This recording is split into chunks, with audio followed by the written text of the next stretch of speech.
کہتے ہیں ایک بدو دیہاتی کسی شہری بابو کا مہمان ہوا۔ میزبان نے ایک مرغی ذبح کی۔ جب دسترخوان بچھ گیا تو سب موجود ہوئے۔ میزبان کے گھر میں کل 6 افراد موجود تھے، 2 میاں بیوی، 2 ان کے بیٹے اور 2 بیٹیاں۔ میزبان نے بدو کا مذاق اڑانے کا فیصلہ کر لیا۔ میزبان: آپ ہمارے مہمان ہیں، کھانا آپ تقسیم کریں۔ بدو: مجھے اس کا کوئی تجربہ نہیں، لیکن اگر آپ کا اصرار ہے تو کوئی بات نہیں، لائیے میں ہی تقسیم کر دیتا ہوں۔ بدو نے یہ کہہ کر مرغی اپنے سامنے رکھی، اس کا سر کاٹا اور میزبان کی طرف بڑھاتے ہوئے کہا، آپ گھر کے سربراہ ہیں، لہٰذا مرغی کا سر ایک سربراہ کو ہی زیب دیتا ہے۔ اس کے بعد مرغی کا پچھلا حصہ کاٹا اور کہا، یہ گھر کی بیگم کے لیے۔ پھر مرغی کے دونوں بازو کاٹے اور کہا، بیٹے اپنے باپ کے بازو ہوتے ہیں، پس بازو بیٹوں کے لیے۔ بدو نے بیٹیوں کی طرف دیکھا اور کہا، بیٹیاں کسی بھی خاندان کے وقار کی بنیاد ہوتی ہیں اور سارے خاندان کی عزت ان کے وقار پر کھڑی ہوتی ہے۔ یہ کہہ کر مرغی کے دونوں پاؤں کاٹے اور میزبان کی بیٹیوں کو دے دیے۔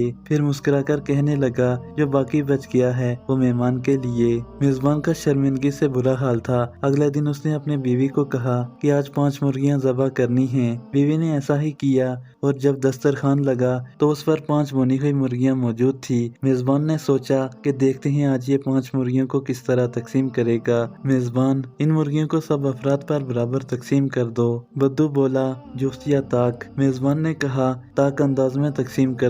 بدو نے میزبان کی بات سن کر سر ہلایا، تھال سے ایک مرغی اٹھائی، میاں بیوی کے سامنے رکھی اور بولا، آپ اور آپ کی بیوی 2 اور ایک یہ مرغی، کل ملا کر 3۔ پھر دوسری مرغی اٹھائی اور کہا، آپ کے دونوں بیٹے اور ایک مرغی، کل ملا کر یہ بھی 3۔ اس کے بعد تیسری مرغی اٹھائی اور کہا، آپ کی 2 بیٹیاں اور ایک مرغی، کل ملا کر یہ بھی 3 ہو گئے۔ اب تھال میں 2 مرغیاں باقی تھی۔ اس نے وہ مرغیاں اپنے سامنے رکھی اور کہنے لگا، یہ 2 مرغیاں اور ایک میں یہ بھی 3 ہو گئے۔ میزبان بدو کی یہ تقسیم دیکھ کر ہکا بکا رہ گیا۔ اس نے اگلے دن پھر 5 مرغیاں روسٹ کی۔ جب سب لوگ دسترخوان پر بیٹھ گئے تو میزبان نے بنی ہوئی 5 مرغیاں بدو کے سامنے رکھی۔ میزبان نے کہا، آج بھی تم ہی تقسیم کرو گے، لیکن آج تقسیم کی نوعیت جفت ہونی چاہیے۔ بدو نے کہا، لگتا ہے کہ تم میری پچھلی تقسیم سے ناراض ہو۔ میزبان نے کہا، ایسی کوئی بات نہیں، آپ تقسیم شروع کریں۔ بدو نے مرغیوں کی تشتری سامنے رکھی، اس میں ایک مرغی اٹھائی اور کہنے لگا، ماں اس کی 2 بیٹیاں